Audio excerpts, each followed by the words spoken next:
Hi everybody. Good afternoon. I am Imran Kapadia, and we will. It's about 2 o'clock right now. We are still getting requests from people who want to join in. So we'll start in about 10 minutes. Till then, check your technicals, check your mics, check your videos, and enjoy the music. And in 10 minutes, we'll start. Thank you.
Okay, so very warm welcome to everybody, and thank you for joining in.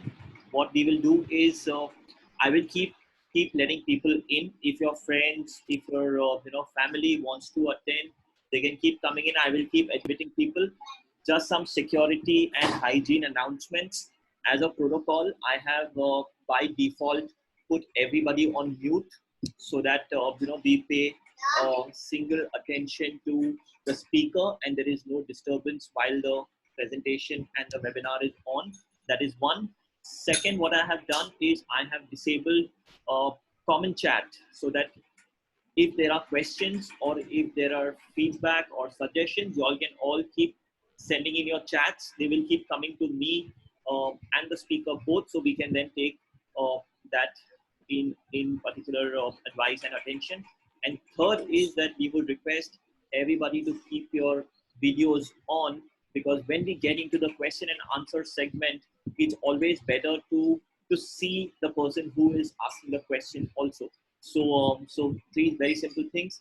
I would like to invite Meena Krishna, who is the Dean for Academics for ISD, the School of Design and Innovation, and she's with us. Meena, are you there with us?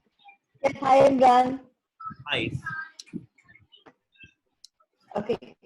A warm welcome to all of you all. Welcome to Communication Design Fridays at SD. This is the second time we are meeting, and it's great to see all of you all here in the afternoon to listen to Boris, our guest today. Before we move on to, before I introduce Boris Gomes to you all, I would first like to take you all through what communication design at ISB is. Because we are all looking forward to keenly welcome you at ISB very soon. The couple of people from the department who have joined me, Isha Patel, our faculty at Communication Design, is with us. Once I finish introducing the program to you all, I'll ask her to give you all a goodwill message. She is here present in the presentation with us.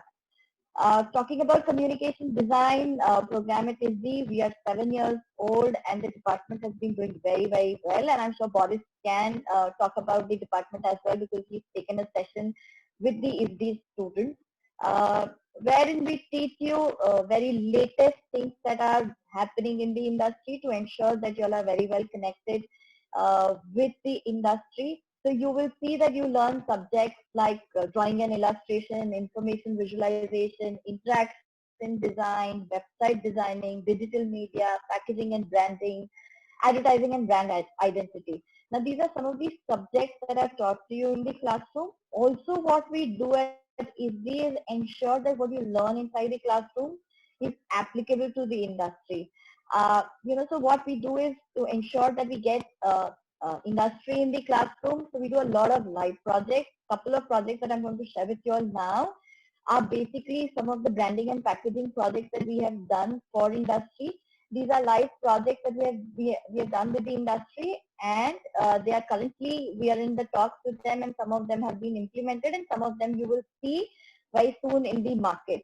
So some of the projects that we have done with the industry are for Colgate, Nestle, Mondelez. So we have gone ahead and designed packaging solutions for them as well as a lot of branding work for them. Imran, can you change the slide so that the students can see the packaging and branding work that we have done for the industry, various industry projects? So if you look at these packaging solutions, now these are focused the packaging solutions keeping your environment in the mind and sustainable. These are sustainable solutions. Either the material, raw material is sustainable, mostly, or the way the packaging is designed, it is designed in such a way that the material that is used to make the packaging for the product is lesser compared to what they are using now. So these are the various projects that we are working with the industry on. Some of the projects which you will see very soon in the market are Colgate. The Nestle Milk and Pops project is a project basically meant for people who are living in hostels or when you are working on very hectic schedules. It's a one pack meal where you can carry your milk as well as your cereals. It's a single package meal. You carry it, pick it up, portable, wherever you want, you can open it and eat it. That was the concept of this project. If you look at Colgate, we've gone ahead and designed the packaging for kids.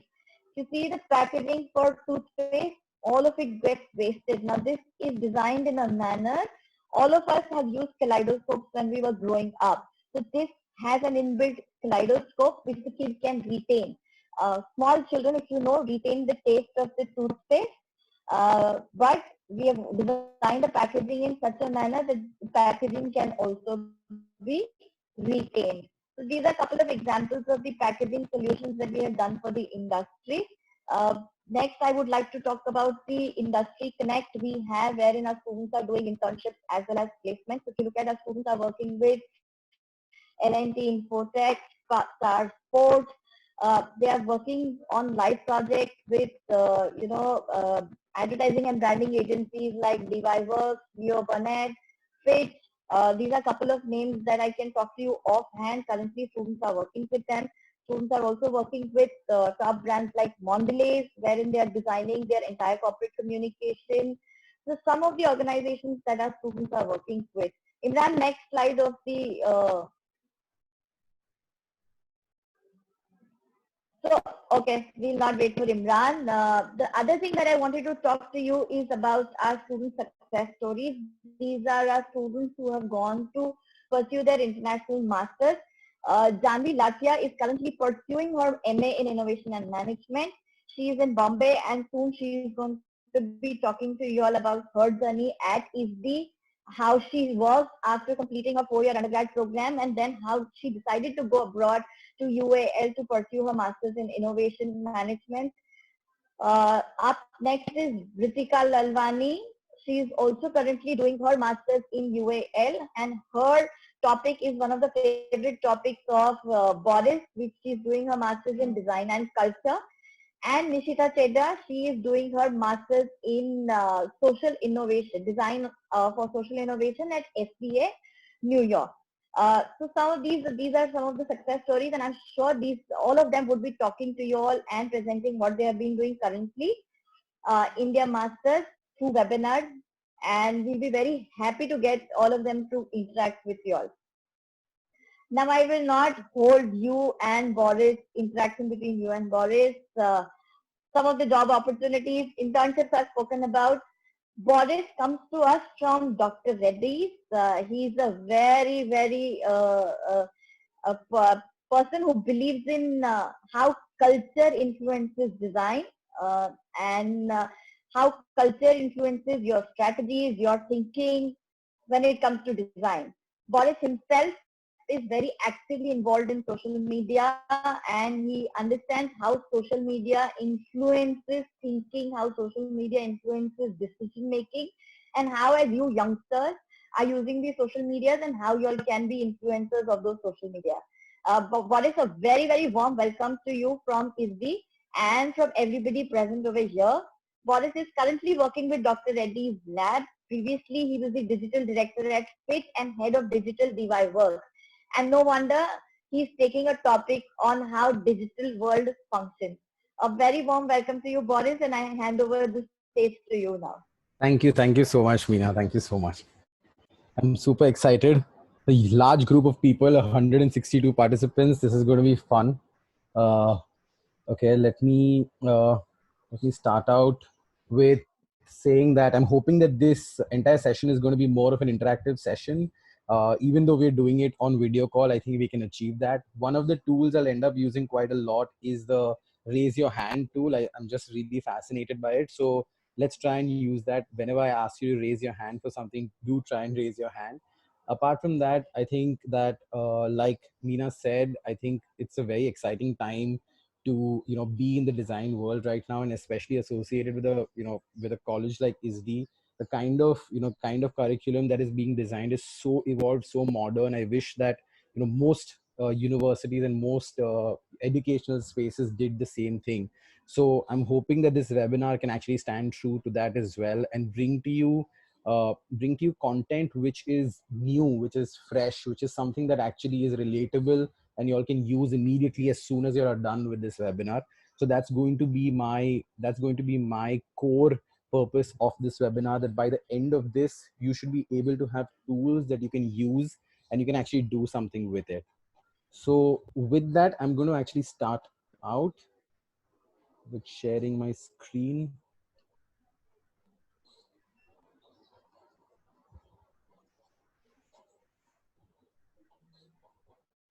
So I'm guessing you can all see my screen now. Yes, we Like, can see this. super.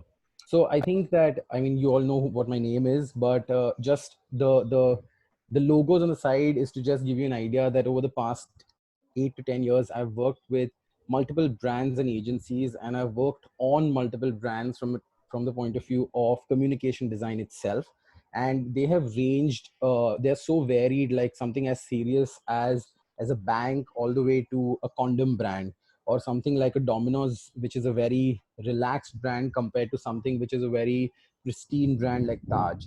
And I think that a lot of what I'm going to speak about today is about how, getting insights that can lead to good design in the digital space depends on certain tools that we end up using, and also how we are actually very lucky to be in this phase of our lives where we have so much access to data in the digital space, which can actually influence our design decisions. And at the moment, I'm an insights lead at Dr. Reddy's.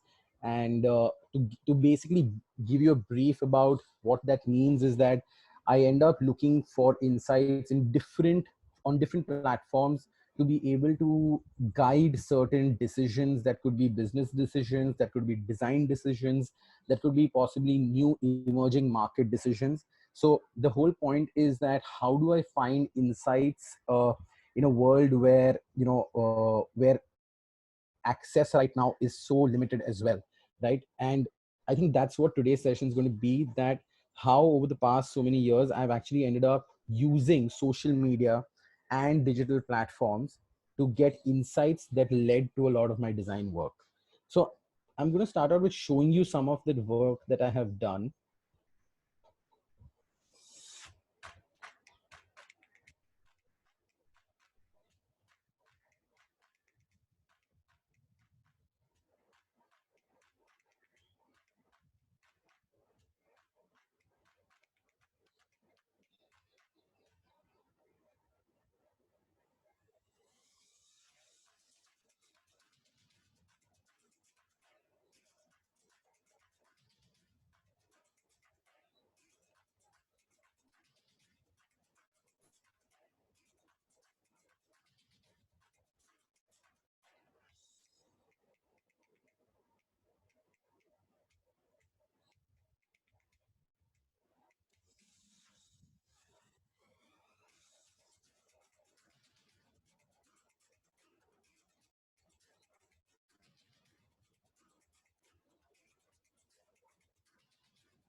So basically, all the work that you ended up seeing right now, whether it comes to UI, UX design, whether it's posts, whether it's animations, whether it's the content, it was all created by me. And a large part of it actually was inspired from insights that I drew from multiple sources. And a lot of those sources came from observation.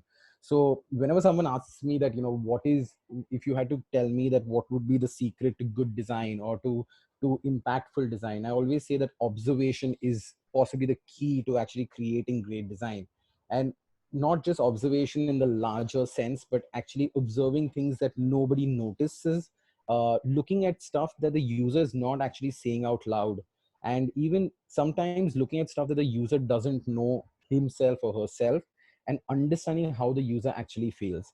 Now, to give you a quick example of how you draw insights in a meaningful way that translates into something, I'll do a quick exercise with you guys. Now imagine that you have to create an illustration for a soup brand, right? If you're going to end up, so if you end up looking at this image, and if you were to draw inspiration from this image to create an illustration for a delicious soup brand, there would be certain issues, right? And if I were to ask you guys what are the issues with this picture, you'd possibly say some basic things like the fact that nobody ever looks in front at a camera while drinking soup. So that's not a great representation of it.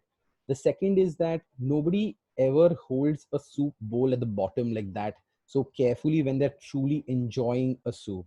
And nobody is comfortable in completely tied up hair. So an illustration, if you were to create out of this, would not be the image that you see on the right. That would actually come from looking at people in their true sense. And this kind of illustration can come from looking at images online as well. So that I will teach you over the next 1 hour on techniques on how to find those micro instances and insights and actually lead to good design. Okay, so let me just start off with the first piece, which is what is social media according to me. And the good thing is that none of you have to switch off your phones for this session. You'll end up using your phones. So I'm hoping that you have your phones with you where you can actually have access to Instagram or any of these social networking channels that you can actually get onto when I give you a small task. But according to me, what is social media? So I would say social media can be broken up into 3 pieces, what it actually means. The first piece is, okay, how many of you guys know this guy? You don't have to respond. I'm pretty sure most of you know this is Jay Shetty, right? And he's one of the most popular. Okay, that's great. Udisha is raising hands. So when I ask questions like this, raising hands is a great idea. So I'm guessing everybody knows him, right? And he's one of the most popular motivational speakers out there, especially because of Facebook. He's become that famous, right? And most of us know that he's a monk because of the fact that he talks about it in most of his conversations, that how he was a monk for a year's time and he learned a lot in that entire process. But the strange thing that recently came out is that nobody actually knows, the only photograph that exists of him as a monk is this one. And if you actually zoom into this photograph, that's just an orange hoodie with a magenta a colored scarf. So not really a monk's clothing, but just this picture that has been circulated all over the place has influenced the way we think about him. The whole, it's created a sense of credibility about who he is, right? And this credibility is what we call influence. So one large part of social media is influence. The second big piece when it comes to social media is validation. Now, I know for a fact, and we can all disagree, but when we see notifications on Instagram, Facebook, or any of these social channels, there is a sense of happiness that you end up getting, which is basically validation, which is saying that when someone else likes something you do, you feel happy at some level. And a large part of what social media is validation. Okay. And the third thing, sorry, I'm just going to show you all a couple of images. Oh, okay. This was okay. Now, when I show you a slide, just think of the first word that comes to your mind. Okay. If you thought Goa, you can raise your hand. Right. A lot of hand raises. A lot. Okay. Great. Super. If you thought cake or cafe, raise your hands.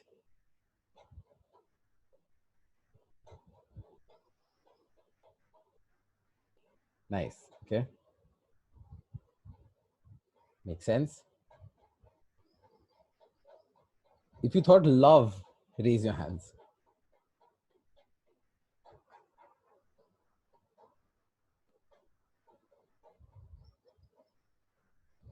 Not a lot of love, I see. Okay. No problem. Now, the thing is that we could have thought about God in the first one. We could have thought about cage in the second one. Could have thought about loan in the third one.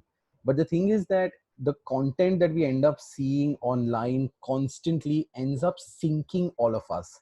So the third thing that actually is very important when it comes to social media is sync. We're all in a way synced with each other because of the content that we are viewing day in and day out, whether it's on Facebook, whether it's on Instagram. The images that we see, the content that we see sort of syncs us in terms of how we respond to any stimulus. Now, let me look at this. So social media is these 3 things: influence, sync, and validation.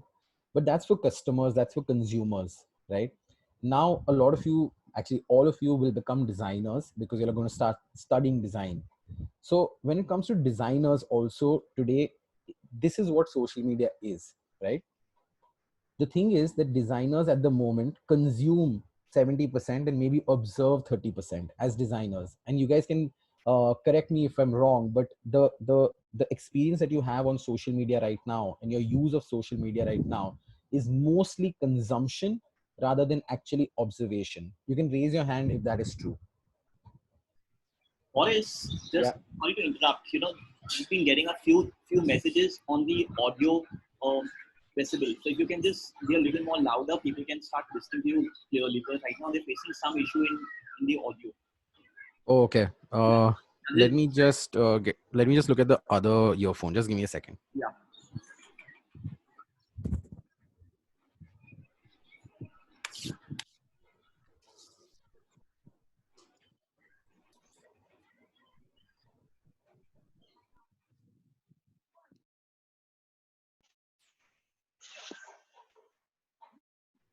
Hello.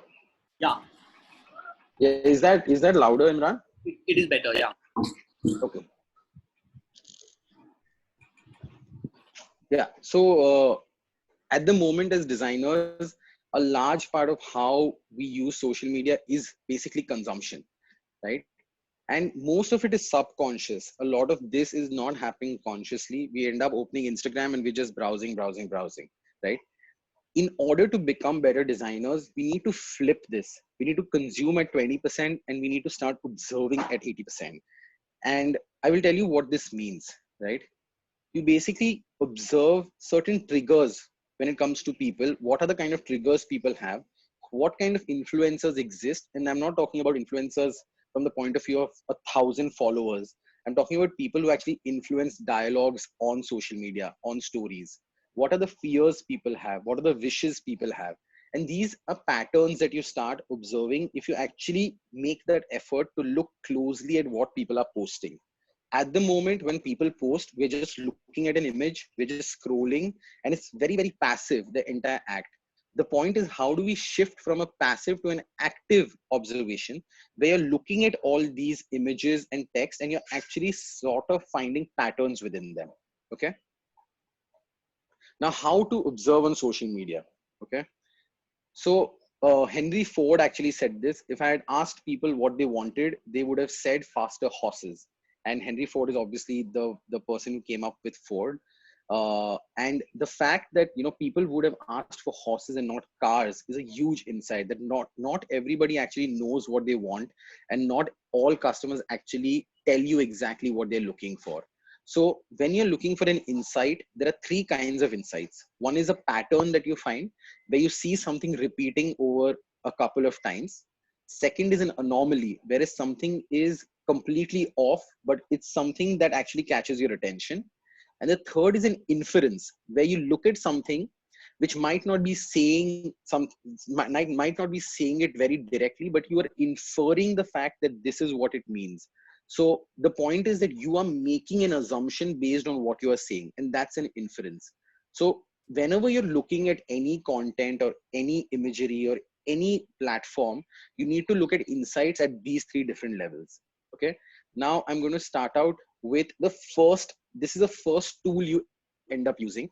If you want to look for insights on social media, look for insights via generic hashtags. So pick a generic hashtag and search it on all of the platforms to see what people are posting on those. So one of the generic hashtag, for example, is Instagood. One of the most highly used hashtags on social media is Instagood, right?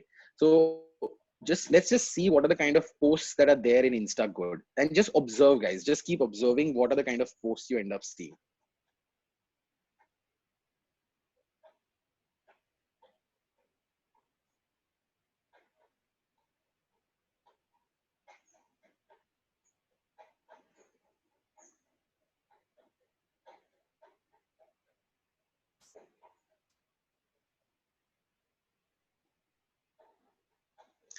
So when you see all these posts, there is one thing where you'll end up seeing something like, okay, these are just a couple of images. The second is that you start looking for micro patterns. And if you actually go back the same video, you'll see that more than 50%, this one, more than 50% of the posts actually have bright skies within. And that itself is an insight that you can use on how to design possibly a communication piece, any collateral. If you want to show something which is warm and has an element of goodness in it, adding an element of a sky makes a huge difference, because that's how people perceive something that is good. And you can actually go back to this video again, and you'll now this time notice how so many images within this actually have an open sky with clouds in it.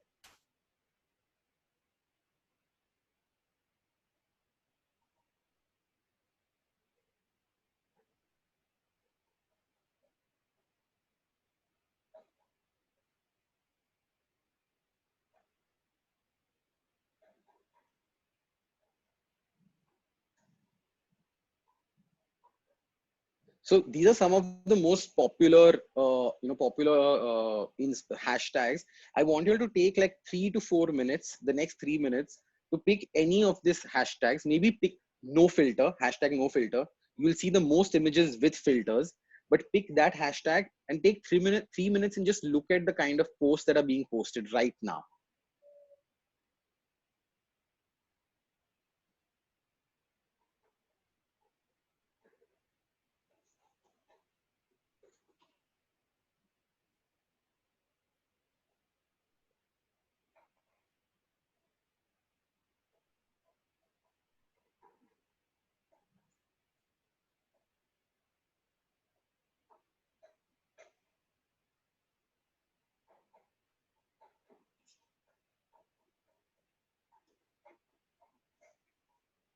So pick any of the generic hashtags, go on to Instagram if you have your phone with you right now, and just look at the kind of posts that are there. I would say pick hashtag no filter.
So if you find any interesting insights from this particular hashtag, just put it in the chat section.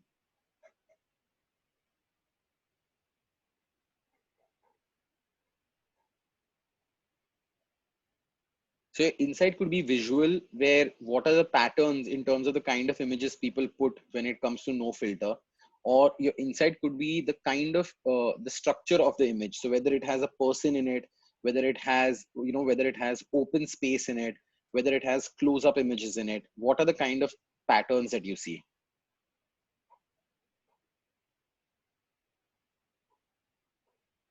Okay, someone said a lot of sunlit photos. Most of them are not selfies. Someone said a lot of portrait shots, a lot of sunlight, a lot of close-up images. Most pictures contain natural light, a lot of sunset images, a lot of outdoor pictures, maximum images in sunlight, a lot of food pictures, a lot of happy faces. So you get the point that basically you can take any of these generic hashtags uh, and you can look at what people are posting to derive an insight that can actually help you design a post or design any communication piece for a brand or for any other aspect. Make sense? Okay, you can stop looking now. We'll move on.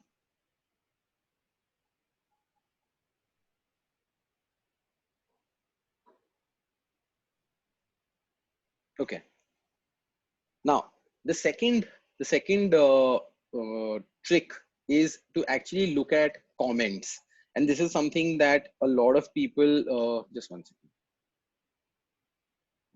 This ends up becoming a place where a lot of people, open up and say a lot of things that are not really very palatable. There are a lot of trolls in this space, but a lot of times the trolls can give you insights in terms of what is it that is bothering them, or what is it that they have an issue with, or sometimes also what is it that they truly feel, because trolls actually can be anonymous on a lot of these platforms. So to give you an example, one of the insights that I was working on a particular brand, and we were looking at an emoji that can best represent it. And I won't name the brand, but we actually found the insight for the emoji that becomes the representational image for that emoji by going into the comment section and finding this interesting emoji that I've never used before. Okay, you will see that.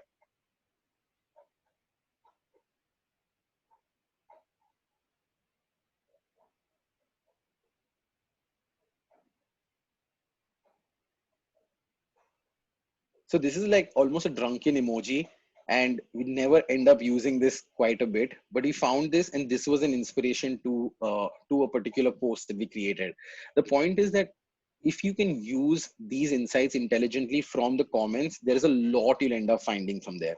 Now, I want you guys to do another thing. Go to YouTube, and I want you to watch. You don't need to watch this video, just go to the comments section of this video and just look at all the comments and see what kind of insights you're getting from the comments. I'm just going to put a link to this video in the chat box.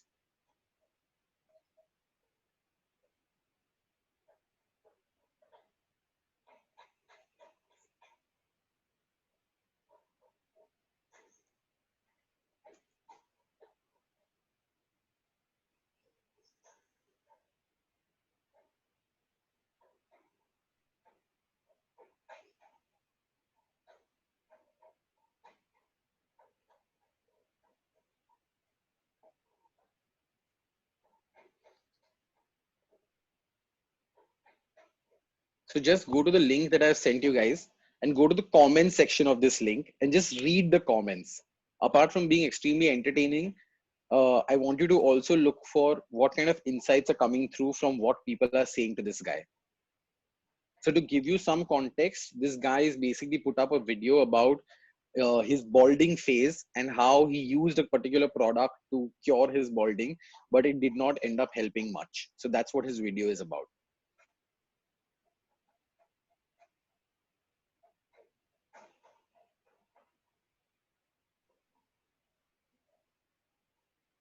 I hope all of you got the link and you're looking at it.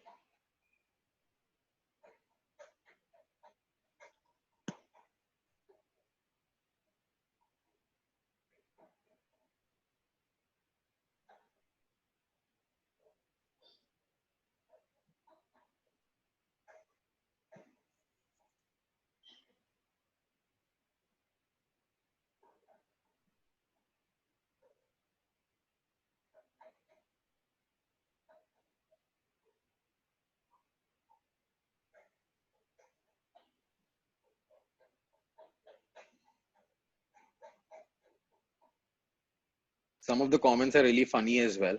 So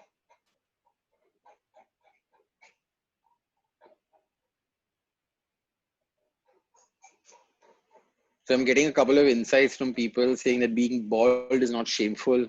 Confidence of speaking is there. Some people are trolling him for sure. Someone said you look sexy with your confidence. Positivity within the comments. A lot of people supporting.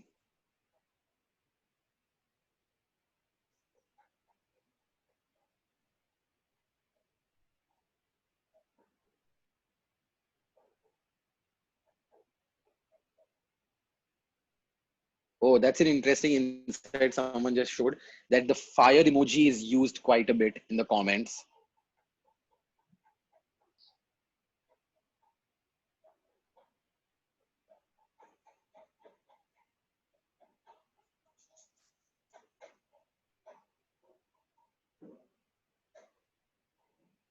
Surprisingly, very few trolls.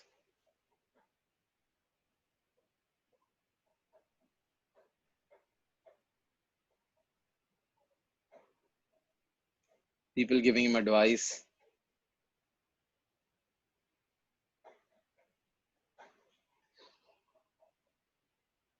So anyway, so moving on, I think if you see like a large insight that comes through is that a lot of people are speaking about confidence in the entire piece. And a lot of people are talking about the importance of confidence. Now moving to the next section.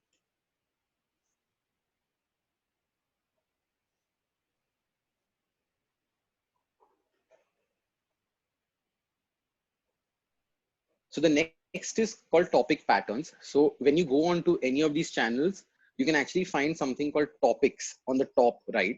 So if you go on to Instagram, there is a top section with these bars on top, which are large topic areas. And if you see, there are these different topics which you can actually click and look at what is it that's trending. Now I've clicked on style, and please look at the images right now. And I want you all to guess what is it that you see as a pattern.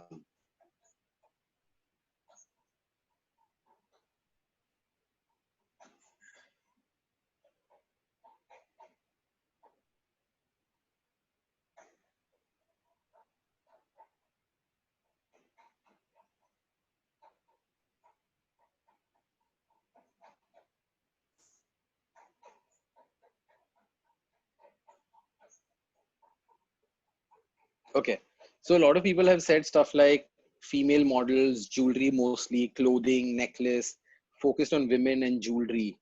And that's a nice one. Okay, Akshat Singh.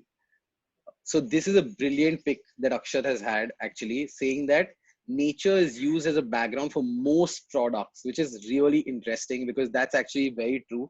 And that's one of the largest insight in this, that most people have actually used makeup as a backdrop in a lot of the images, have used nature in everything.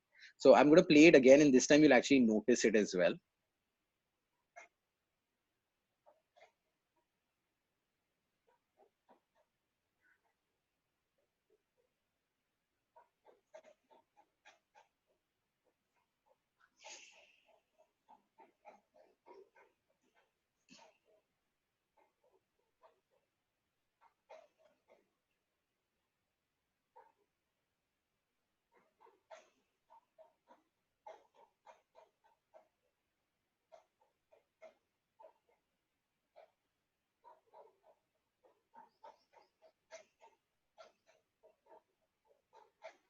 So sometimes instead of seeing what's obvious, like the fact that there's clothing, that there is women in sari, or there is just fashion, the interesting thing is to go into these topic patterns and find deeper insights, like how Akshat actually pointed out that a lot of the images actually have nature as a backdrop in them. Okay, I'm moving from here. So these are the three things that you need to keep in mind whenever you are doing any kind of searches or any kind of insight mapping and mining. The word we use from a technical point of view is insight mining. So whenever you're doing that, look for generic hashtags, look for the comment craze, and look for topic patterns. This will actually give you a lot of insights that can drive, that can inspire the visual side of things, the content side of things, and even the entire idea itself. Okay. Now, moving on to the next lead where you can actually find insights for designing for social media. So I always believe that when people are in adversity and when they're anonymous, they actually tell the truth.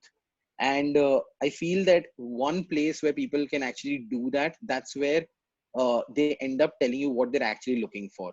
So instead of trying to talk to people in person, there's one interesting way that I like to actually find out how people are thinking is by going on to platforms where people can stay anonymous. So something like a Quora or a Yahoo Answers or YouTube comments, where people can actually ask questions without showing their true identity, right? So to give you an example, I was doing some work for a virgin coconut oil brand, and I just went to Quora to look for trends in terms of what people are actually asking about. And we realized that a lot of questions ended up being about hair fall. And even the brand had not thought about positioning virgin coconut oil as a hair fall brand. But the fact that so many people were talking about hair fall connected with virgin coconut oil actually drove them to use hair fall as an instinct, right? Even another thing, so we looked deeper at just hair care. And we realize one of the biggest pieces that comes through in this is secrets. People love having secrets when it comes to any kind of hair care. And so the secret to hair care became the tagline for that particular brand. And this was purely organically just looking through multiple questions that people had asked on Quora itself. When it comes to skincare, and this was a very interesting piece, we looked at, when it comes to skincare, what do people ask about? And if you just go to Quora and type skin or skincare, and you see the kind of questions are coming in, if you just look at them together, you will see so many patterns coming out. But one of the biggest insight that came out of that is when it comes to skincare, what women especially are looking for is glow. The word glow can actually sum up what people are looking for when it comes to skincare itself. And that was such an interesting insight for the brand as well. Now, I want you guys to do a small exercise, like use your phones or use your laptops. Just go to Quora and type COVID-19.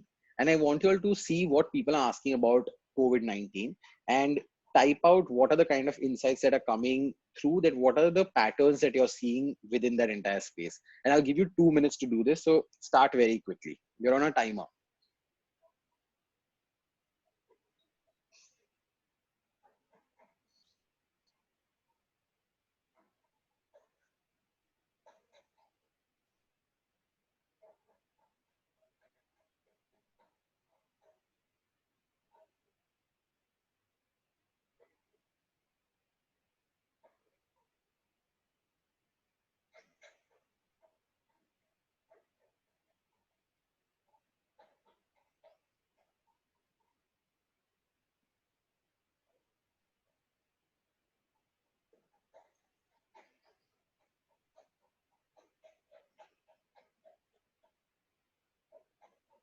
Okay, so Charmi is saying that she's seeing that there is a pattern that she sees where everybody's asking about when this will end. Just 1 second.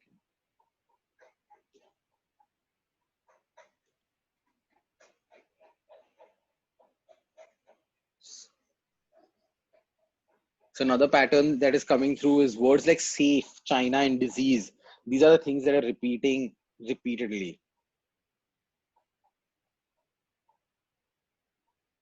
People are afraid. I think that's a strong insight. How it affects the world. Vaccine is another common word.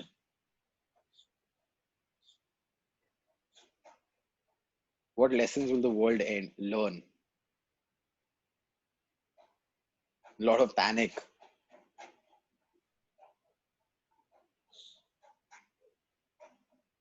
What's important, guys, is that when you go into this, like, try to find a common insight. Don't look at just words. Look at something that you're seeing as a pattern that is happening across. You have 10 more seconds.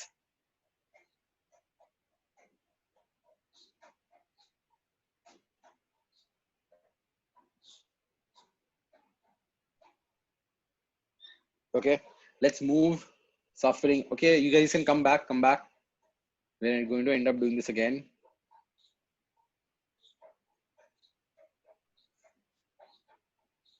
Okay, now I'm going to give you guys some examples of the, how I have in the past during my work used basically insights from social media to be able to create campaigns or design based on those insights. Okay, so raise your hand if you guys know about the angel number, which is 1111. Right? Everybody does, which is a lot of hands raised. And so it was a very interesting insight that happened where I ended up seeing a lot of people posting 1111 1111 1111 and talking about how it's an angel number and how it's lucky for you. So based just on that insight, I actually created a campaign which was on 11th December at 11 11 at 11 seconds. So it became almost like people were catching it visually immediately, purely from the point of view that they could see so many 11s in it. And this worked extremely well because it was such an unusual thing for a brand to have a sale at such an unusual time. And especially 1111 being there, being something that people actually connected with, it got a lot of people in for that particular sale as well. right? So, one of the other things that so I was working on a brand, an American brand actually, a diamond brand. And we ended up, we had to design a campaign for them. And we started seeing a very obvious trend across social media that the idea of a bridesmaid had become so big. Everybody talks about the bride, but nobody really talks about the bridesmaid that much. And the bridesmaid actually plays a huge role in a lot of weddings abroad, at least. Right. So we actually use that insight and we created a campaign for that.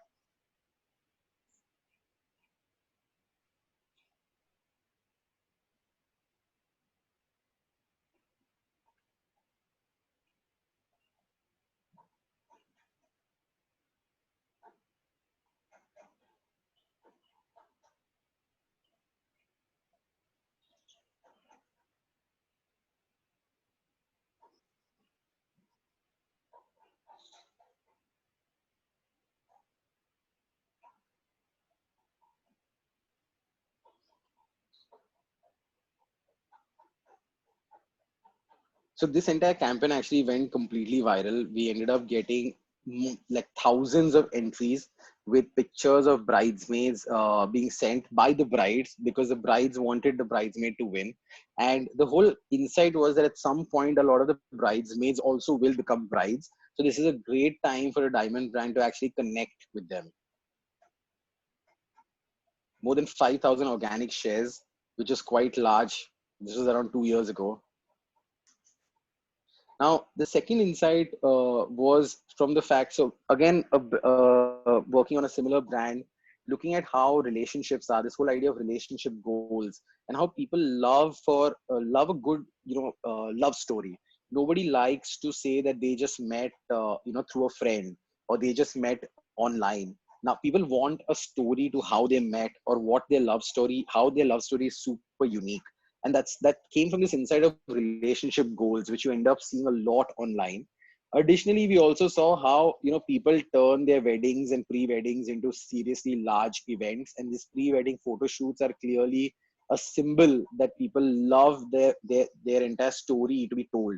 So we took that and created this campaign about couples and who define relationship goals. And people ended up sending us a lot of entries in just 5 days. And we turned all of their entries and their stories into these pictures. And this went completely berserk online. They all turned their profile pictures into these. They started sharing them explicitly. And just the insight that, people want their story to be told almost like a movie turned into such a big campaign itself. Again, just the reach of it was huge. I don't know if you guys know about Doctors Without Borders, but it's an amazing organization where doctors actually go into a lot of these underprivileged, corners of the planet, and they help people, bringing them medical supplies and giving them medical care. So I'd done a project with them. They came to us telling us the fact that 44% of children under the age of 5 are actually anemic. 72% of infants have anemia, and this entire thing, everybody ends up doing the same stuff when it comes to this, right? The obvious content which doesn't really get anyone's attention. So we started looking at comments, we started looking at how people talk about this, how people actually stand up for someone who's trolled. And which was a very interesting insight that whenever an underdog is being targeted, people jump on that person and bring them down because nobody wants to see an underdog being insulted or being trolled itself. So taking that insight, we actually created this video. I'll just show you this video.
So this video also did extremely well. The Logical Indian actually picked it up. It got around 200,000 views as well, because it was a bit different. It didn't tell you the obvious thing. It actually played on the insight that how people actually stand up for the underdogs. And this was a great way to actually get people's attention as well. Another example is actually this page that I actually run on Instagram called Hustle Post. And this was actually inspired by just how the kind of content that is being put by influencers was really irritating me, because a lot of it was very, very toxic in nature. So I decided to create a page that actually gave young people inspiration without really, putting that level of pressure on them. And it's called Hustle Post. It's got above over 20,000 followers. And it started out as just typographic content, which was mostly talking to people about the idea to how to organize their entire life and look at how they can actually go beyond what they're doing, work harder, how to wake up early, how to be more presentable, some basic techniques on how to actually function in a more alleviated manner. And this also, a lot of this came from inside itself, and it came from a lot of learning from what are the people saying. And this is also one interesting way for you to learn about people's behavior patterns. So if you want to actually understand how people respond, what people say, it's a good idea to start a page like this and put out content every day, because you'll end up seeing how people respond to your content, and that will give you a lot of insights for your design as well. So this is just some of the posts from that page that I've created. So another insight that came to me was the fact that there are a lot of these crash diets: 7 days without sugar, 7 days for crash diet plan for quick weight loss, or the GM diet, which was 7 days itself. Drawing from just this insight that people are posting these online, I created a 7-day kit for a person to basically be able to change their timeline and be able to wake up early and get a couple of new habits like reading, drinking more water, exercising in the day, etc. And it had like a 7-day plan, and I ended up actually selling more than 2,000 of these online. So it was quite great. People actually used it, sent me a lot of their feedback as well. So additionally, I had added something like a study planner to that as well, because a lot of people in their 10th and 12th needed a study planner. So I added a very basic study planner. And then I actually saw online what was happening, that there were some tuition teachers who were taking my study planner and saying, we have created this study planner and you should download this study planner for 50 rupees. So I realized that if people really are into this at that level, why not actually create an exam prep kit? And this again was led by insight about how much people complain about exams. And I actually ended up talking to people about what are their troubles when it comes to exams, and creating this kit, which was it had a weekly study planner. It had a subject planner. So it had, things to fill out, whether you have the notes, how important a particular subject is, what is the difficulty, how much time is required to study. A revision sheet was created as well. So all of these actually was created into one kit, and that's what went out to people. Apart from that, a very big story, and this was an insight that came from a lot of the content on social media, was the fact that people keep talking about breakups. Like, breakups is one of the most common talked about topic. And I used to end up getting hundreds of messages saying, sir, mera breakup ho gaya hai. I don't know what to do. My life is falling apart. So I decided that I don't want to give them, any response to that. But instead of that, I created a breakup kit, which is basically a set of exercises on a daily basis, which helps you get over a breakup. And this was one of the most popular products that I ended up creating, because so many people actually needed this. It had mind exercises. It had things to kind of music to listen to. It had small exercises to be done on the paper itself. They had to print this out and use it themselves. And this was again something that purely came out of insight online itself.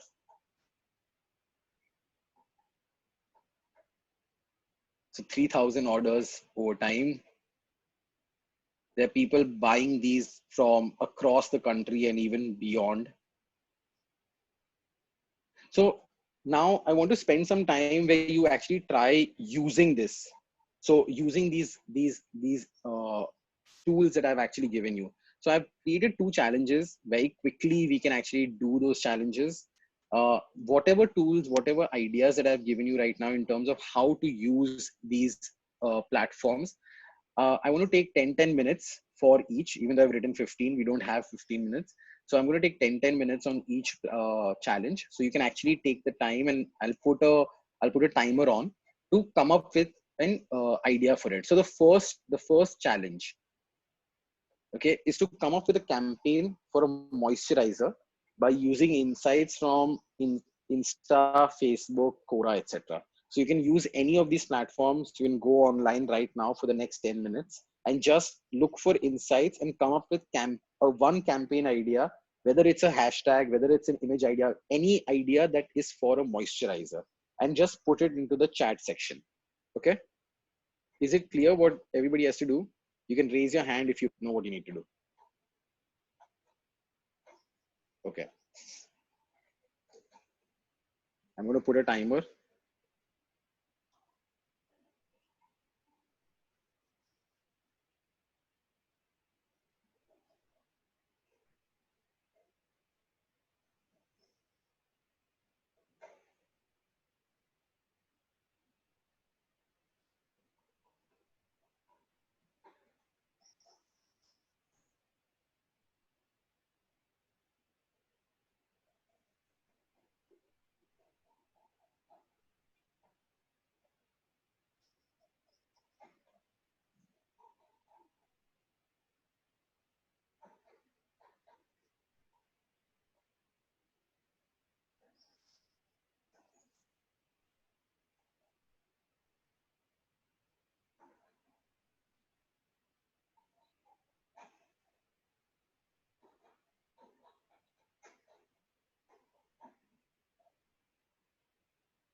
So when you're thinking of the idea, think of where your insight is coming from as well.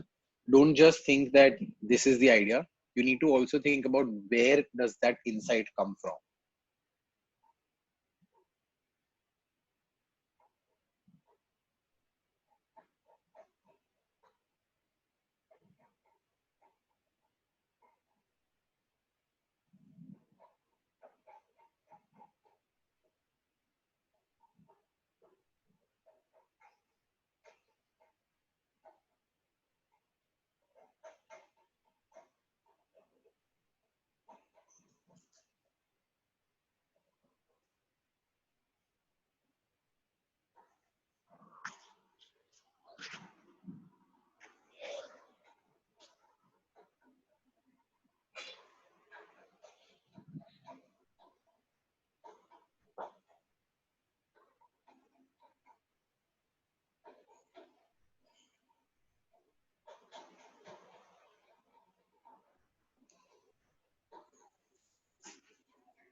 Okay, so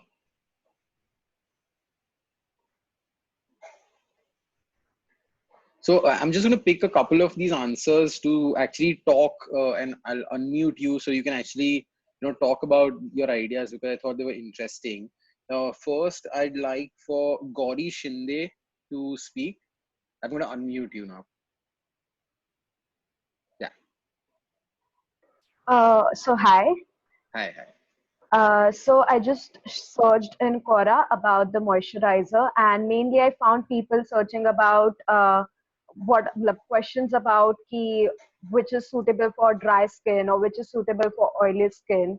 So I just got an insight from that we can have a one moisturizer which is suitable for every skin, as there is not only one family member and each family member has a different skin. So instead of buying separate moisturizer for every skin type, it's better to use only one moisturizer for every skin type, so it will be beneficial for them also. That's a really good idea. If other people feel so, you can raise your hand as well so that we can show our appreciation. Thank you. Second, I want to hear from Ria Soni. I have to look for Ria. Just 1 second.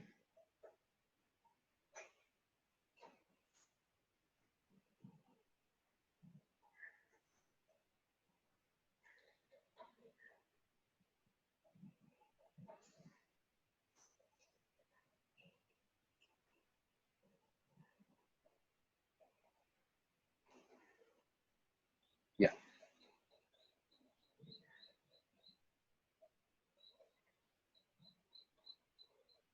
Ria, can you hear? I think Ria is left. Okay.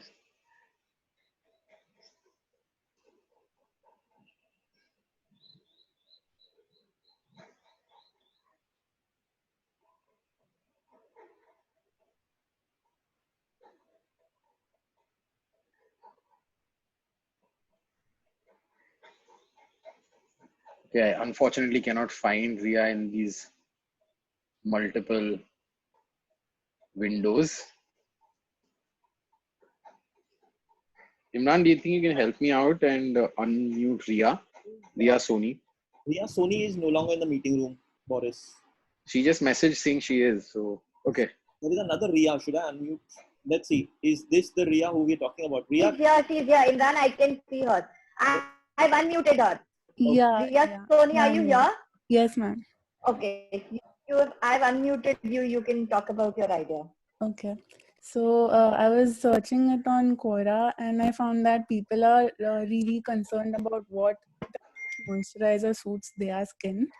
So I thought that maybe they can make a personalized moisturizer, and be it a dry skin or oily or sensitive, or even if it's for men, that they have different type of skin, so they can uh, tell their concerns to them and they can make a personalized moisturizer for them.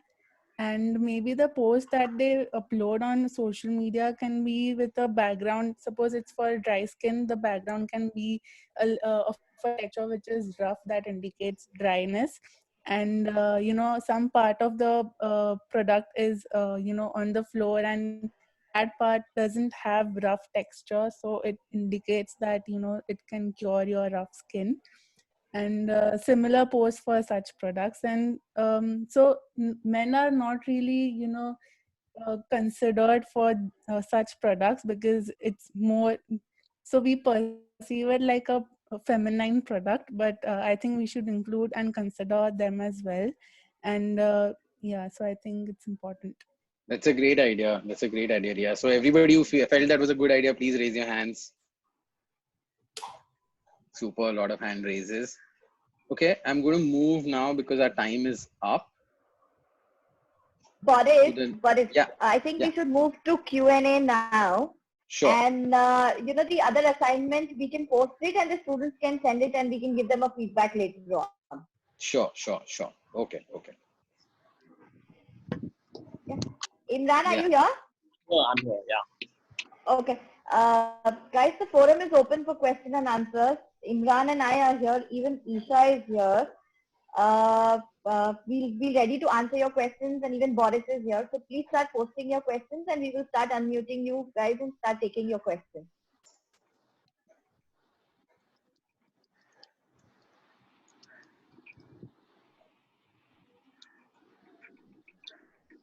Anybody wants to ask any kind of question related to social media, influencer, digital marketing, or anything related to digital marketing? Boris is here. He's here to answer all your questions.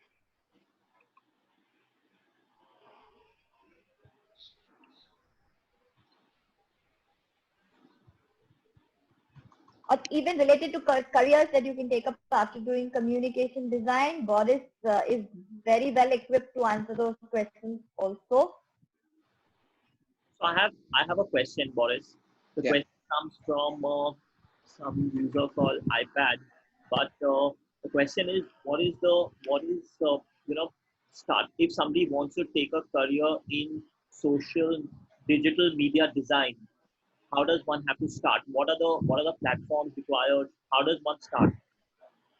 I think the starting point I would say is to actually start understanding all the platforms that exist and what are the kind of formats within the platforms. The important thing to understand is social media or digital design does not depend on your understanding of the technical side of these platforms, but more from the point of view of behavior patterns on these platforms. So the first thing is to realize that tomorrow one platform might just die out, a completely new platform might come into play. So what you need to start learning is actually how to create content intelligently for these platforms. So I'll actually give you one example. We had done a video for this brand and we had put it up on Facebook, and it got no likes, it got no comments, got no engagement whatsoever. And we were just all really shocked that we made such a great video and it just did not do well. And then we started looking at patterns of videos that actually do well. And one of the very strange and ugly pattern we saw is that these videos that do well have one black strip on top and a black strip at the bottom, and it has some title written on both sides. While it might look very ugly to you as a designer, but when it comes to social media, as soon as we did that to the video blew up on the internet, because just adding that format made people actually believe in the fact that that is a video made by a real human being and not made by a designer. So I think that's how the whole point is to start understanding people's mindsets on platforms. And one suggestion would be, if you want to get into social, learn video while you're in college, because you'll regret it if you don't know video when you're out there, because video is one of the largest pieces being used. So whether it's micro animation, whether it's motion graphics, whether it's some amount of After Effects as well, learn that while you're in college. Okay. So yeah, so we see that trend, from static images to video, the way things are moving right now. This is a question that I have from Nidhi.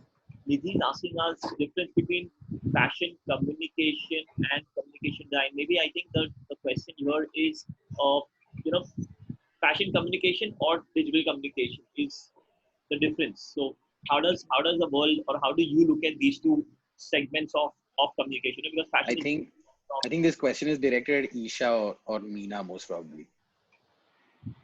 Isha is in the room. We'll just try to see if she's around. We try to unmute. Yes, they even raised their hand. Yeah. Till then, we'll take another one. What brands should we look at when we're doing?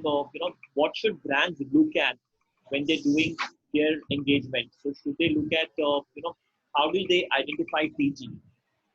So I think that TG, now that's another piece to always remember. Like, profiling who your audience is today is become a very important thing. So you might think someone is your audience and tomorrow someone else might turn out to be your audience. So for the longest time, a lot of brands believed they only targeted very elite audiences, but the largest consumers of a lot of these platforms ended up becoming people from a lot of small towns. And then they had to learn how to actually design content that is relatable to these guys. So the important thing is to not look at don't create your audience based on how much they earn. Because at the end of the day, if a person really wants something, no matter how much money they have, they'll find a way to actually get it. So create audiences based on what they like. And I think this, when you go out also, one thing to always, put in front of all your clients is that be the brand that actually understands the audience's preferences and not just their economic standing. Because when you understand their preferences, you'll realize that they don't need the money to buy your product. They will end up finding it to end up buying it. Okay. The next one I have is from Amira. Amira, I'm gonna unmute you. You wanna ask a question? It's a young kid who's asking a very, very interesting question. I think this is where she starts her journey becoming one big influencer. Amira, you wanna ask a question? Yeah. Oh, hi. Hi, Amira. My question is, how do you start a new trend on social media? So I think that, like, according to me, that there is no trend, right? Like, the point is that a trend is actually an existing pattern that you took and highlighted. So it has to be something that people are already sort of doing, but no one has taken it and turned it into a trend. So if you can observe those small things, like, to actually give you an example, there was this one trend that we were seeing that a lot of people were not sure about making proposals to their wives. So this was again for a diamond brand. That a lot of people had started giving their girlfriends, when they were proposing to them, started giving them rings, promise rings. So I can hear someone I think someone is unmuted. I think it's Amira only. No problem. Yeah. So the trend was already there. People were already giving promise rings to their loved ones. The point is to find that and turn it into a trend. So it should be something that exists. Nobody likes something that does not exist. Everybody likes something that is already there, and they themselves connect with it as well. Cool. I think Amira, does that answer your question? Yeah, the nod says a little something. The next one, Boris, that I have is from Harsh Sharma. I think this is one question that all these young kids would want to hear. You being part of the industry, I think you're the best one to take this. The question is, what are the jobs or the roles that exist in this field of the social media, digital communication, communication design? What are the jobs and roles available? And how do you see this transforming? Because it has changed and it's changing faster than ever. So how do you Yeah. see the rules and what are the changes that you see? So I'll tell you, like, first I'll tell you the changes, because I've been in this industry for so long. I've seen it evolve, from being very traditional. So what happened is that when digital became big and social media became big, it started getting treated like advertising. So all the roles are also like advertising. But in the last 5 to 6 years, it has drastically changed. People are no longer seeing social media in the same light. So people are not looking for people who can just do one kind of thing. Every company right now, and at least the good companies, are looking for people who come with multiple offerings. So people who can illustrate, people who can do animation, people who can write content, people who can design, people who can actually think of an entire campaign, people who can actually strategize, create a campaign idea. You have to come with, if I'll tell you what, if you want to be valued once you get out into the industry, come with a multifaceted set of skills. Don't be there saying, okay, I just do this or I just do that. The world has moved away from specialization and moved into actually multifaceted skill sets. So the important thing is to have a strategic mind and to be able to look at any open space, look at chaos and find ideas in that chaos. And it's not to just be, I'm a designer or I'm a content writer or I'm a communication designer. At the end of the day, there's lots of opportunity right now, and this space is also well paying as well. So there's good opportunity for everybody, but it's for people who can bring more than one skill set to the table. That's one thing you should take away from this. I think the takeaway from that answer was, while you're at school, while you're in the class, there is a passion, there is a calling, but don't just focus on that. Focus on things surrounded with with that calling also, because you never know how the world changes. Because it's changing so fast and so sudden. The next one is about change. How do you see this pre and post where we are right now? So how do you see the digital uh, interaction or the digital reach beyond COVID-19, and how was it Mm. before COVID-19? I think it'll become even more drastic. I think you guys must have already seen the numbers. I don't know if you'll have seen how drastically online consumption and social media consumption has increased. And I think post COVID, already we all knew that people are obsessed with social. People are obsessed with all these channels. And I wouldn't use. Sometimes we think of the word obsessed as a very negative term, but it's also it's a source of entertainment, right? Like in the olden days, people used to sit in front of their TVs. Now people are on their phones, on Instagram. They're actually consuming great content as well. So I think that what is going to end up happening is that before, advertising budgets were being shifted to social at like 10% and 20%. But post this COVID, I think most people are going to actually invest in talent as well as in content which is on digital. And digital is going to blow up quite a bit, because that's the only source that you can get to. So like, even once the lockdowns end, people are not going to start like roaming the street that much. So your billboards are anyway going to be ancient after that. So the place to actually communicate with the audience is going to be online itself. So all you kids who are actually looking at uh, the field or the world of digital communication, I think it's quite bright over there. That is what we as people from the industry and not just from the spending side but from the consumption side also see that things are shifting.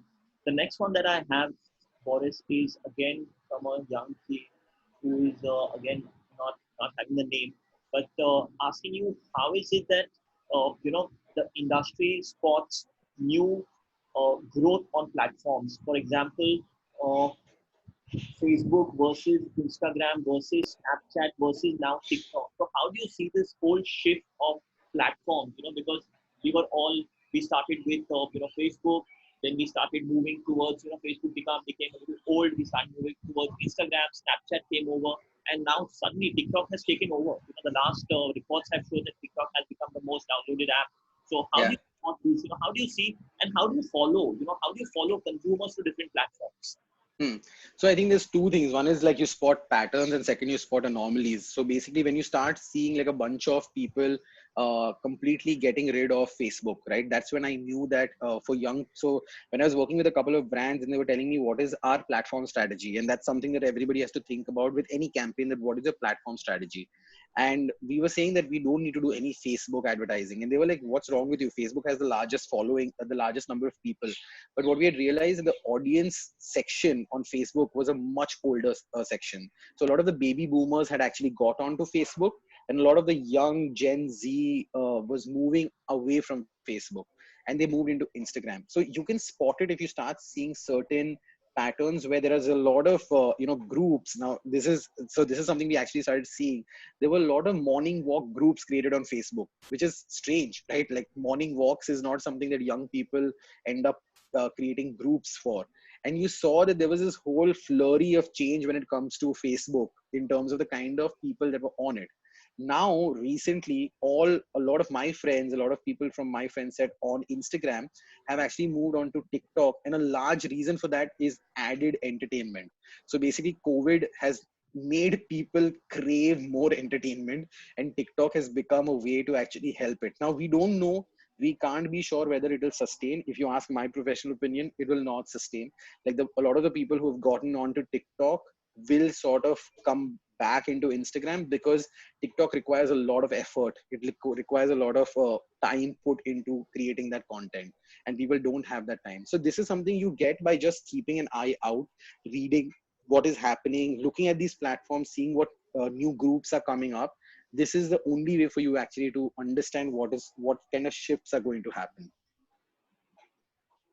Good. Uh, okay, the next one is from SB. And so Sanjana, actually it's SB Sanjana. Sanjana asking, what advice do you have for startups considering limitations of this lockdown? While areas like product development and testing is on hold, what are steps of social media strategy planning for a skincare brand? So it's, I think, quite a specific industry product oriented question. What does a skincare brand do in times like this when development is on hold, testing is on hold, consumers are inside?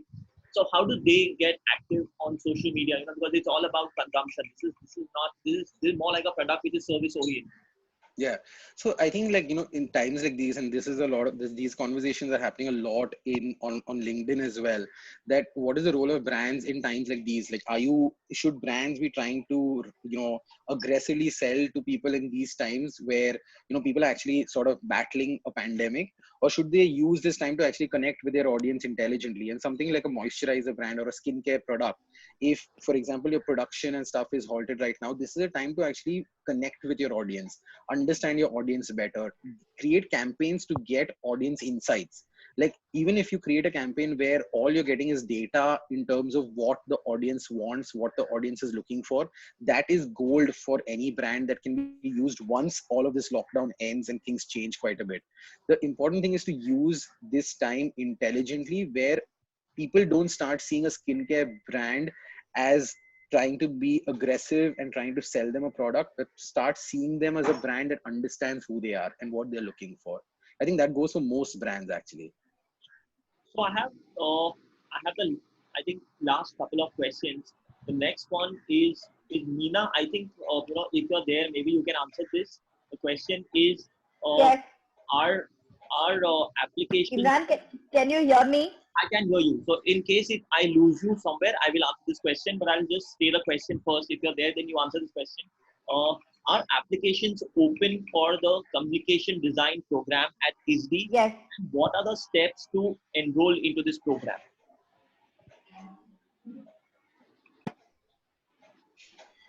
So at ISD, we follow a very open philosophy. We have a common first year studies for all the students enrolling in ISD. You are allowed to explore all the specialization, but keeping your interest in mind as communication design. We do not have a cap on any specialization that we offer. So the choice of the student is maintained. Yes, you have to work hard for it. But as far as your interest is communication design, you will explore other specialization also, and the selection process for specialization happens towards the end of second semester in the first year study. That's when you choose your specialization. Is the at any given point of time in the past so many years or for coming years ahead also, we do not plan to cap any specialization because we very strongly believe that a student should pursue the passion that they have. And it's our responsibility to build opportunities for you all in the passion that you all want to pursue. So the process is, yes, you enroll and become a part of the student fraternity, and you get to choose your specialization as you wish to. So to start, that was Meena's answer towards that question. But for everybody who wants to apply, yes, applications are open. You all can visit the website, which is isdi.in, and you can start from there. Next one is for Boris. Boris, and maybe this might just be one or second last question. How do you see, and what is the advice that you would give these young kids? Because from 4 years, 3 years from now, 4 5 years from now, they will be entering the corporate world. They will start working. What do you have to say on digital footprints? Because a lot of recruiters are watching digital footprints and social media activities when they recruit. So what is one advice that you would want to give them? So I would say that, see, there's a couple of things like you need to keep it clean. I know that you're young and you want to post all kinds of things, but when it comes to your social channels, you might want to keep it clean because everybody's looking at Instagram and LinkedIn. To tell you, I was actually posting, my findings and insights on my platforms from the very beginning, and it has actually helped me a great bit. To be honest with you, I got like my recent job came from my boss finding an insight that I posted on LinkedIn, and that's how he realized, okay, that's very interesting insight you posted, would you be interested in something like this? And that, I think that's very important. The kind of content you post online, you need to see to it that it has a sense of responsibility from the point of view that you don't say anything that can be held against you by an employer in the future, because people want they don't want boring people, but they want people who are responsible at some level and post interesting things and not just frivolous things. Okay. One last question for Boris that I think will wrap this session, and then Meena, I would request you to give a goodwill vote of thanks message out. Boris, this is from Hetvi Mehta, and this is quite direct and quite coming straight to you. Where do you find your inspiration from? So again, my inspiration purely comes from watching stuff online. A lot of I actually love when I find an interesting insight, I take a screenshot of it and I save it. On the weekends, I actually go through all these screenshots. I love observing things because I enjoy the entire process itself. So if you actually go to my Instagram account, you'll see that I post a lot of my observations about the small things that end up happening that I actually notice. And there is a certain joy in that discovery. Once you start taking what you discover and doing something with it, that's when you go into a habit of doing that. Right now, everything is just out there and it doesn't turn into anything tangible. But if you actually start taking an insight and just creating a small idea out of it and posting it on Instagram or something, you're more likely to start observing more regularly rather than it becoming just a one-off thing for a brand or for a project. It should become an everyday thing for you. Good. Meena, you wanna wrap this session? I'm gonna unmute Isha also, so maybe you and Isha together can just finish this. Meena, are you there with us? Yes. Isha, are you here? Yes, Yes, yes, I'm I'm there. here. Can you hear me, I'm Imran? here. Yes, yes, we can hear you. Am I audible? Yes, you are. Okay. Okay. It was very, very insightful session, Boris, how, we can use the social media to build our research and understand the philosophy behind a lot of content that we see these days. A lot of us just observe the content as silent observers, but do not want to make any conclusions or do not want to look deeper into any of the content that we see. But I think today's presentation that we have given, every picture that we will look in at Instagram posts or on Twitter or on Facebook, we will try to look deeper into the pictures and make more to the communication that is laid out in front of us. A big thank you from the entire ISD family for sharing your thoughts and taking out time to be a part of this session. And I'm Absolute pleasure. sure the students really gained a lot of insights to this. Isha, would you like to add or give a goodwill message? Isha Patel is a faculty from our communication design department. Isha, over to you.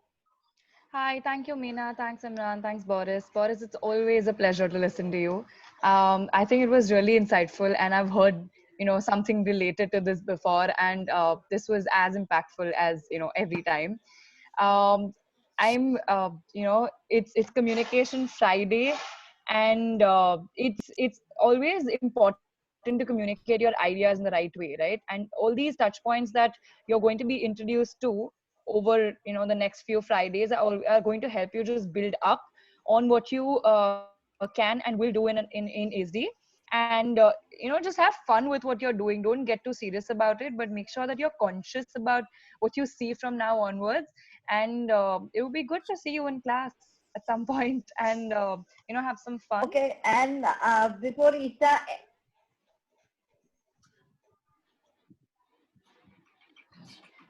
hello. Yeah. I'm Okay, done. so guys, Meena? before Isha ends, I would just like to add, look forward to seeing you all next Friday. Isha is going to be taking a session next Friday, and she's doing a very, very interesting session. She is doing on the toolkit, essential toolkit for the young designers. Isha, yes? Yes. Yes. Something So fun, yeah. so we all look forward to seeing you all on Communication Friday next Friday, 2 at 2 p.m. And bye-bye from all of us. Thank you, everybody. Thank you, Boris, Meena, Isha. Thank you, all you. Thank you, guys. Thank you so much for joining in. Thanks, guys. Thank you all. Thank you.